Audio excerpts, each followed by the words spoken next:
ప్రతి ఎమ్మెల్యేకి అనేక రకాల ఆదాయాలు వస్తున్నాయి. దానిలో ఈ పీడిఎస్ బియ్యం, ఈ బియ్యం ఒక ఆదాయం. ఏ నియోజకవర్గంలో చూడండి, ఎమ్మెల్యే గారికి ఇంత ముట్ట చెబుతారు, ఇంత ముట్ట చెప్పి ఈ బియ్యాన్ని సరఫరా చేస్తే వాళ్ళ దగ్గర నుంచి, వినియోగదారుల దగ్గర నుంచి కొంటారు, కొని దాన్ని పాలిష్ పడతారు, తీసుకువెళ్ళి కాకినాడ పోర్టులో లోడ్ ఎక్కిస్తారు, ఆఫ్రికా దేశాలకు తరలిస్తారు, కోట్లు సంపాదిస్తారు. దానిలో కాస్తో కోస్తో ఎమ్మెల్యేలకు ఇచ్చేటటువంటి కార్యక్రమం.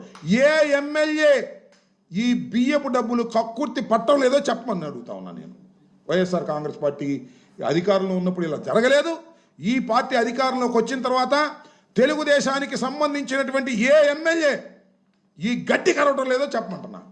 ప్రతి ఎమ్మెల్యేకి మట్టి, ఇసుక ఉంటే, వాళ్ళ నియోజకవర్గం తీసుకుంటే మట్టి, ఇసుక, ఉద్యోగాల ట్రాన్స్ఫర్లు, ఈ బియ్యం అమ్ముకునే కార్యక్రమం దగ్గర నుంచి, ఆ మాఫియా దగ్గర నుంచి డబ్బులు తీసుకోవటం, వీళ్ళు స్మగ్లర్స్. పాపం ఇలాంటి 920,2600 మంది నిరుద్యోగులు, ఎస్సీలు, బీసీలు వాళ్ళ మీద బది ఏడ్చేటటువంటి కార్యక్రమం చేస్తున్నావు చంద్రబాబు. వాళ్ళ ఉసురుని కొతుతుందని కూడా మనం చేస్తున్నాం.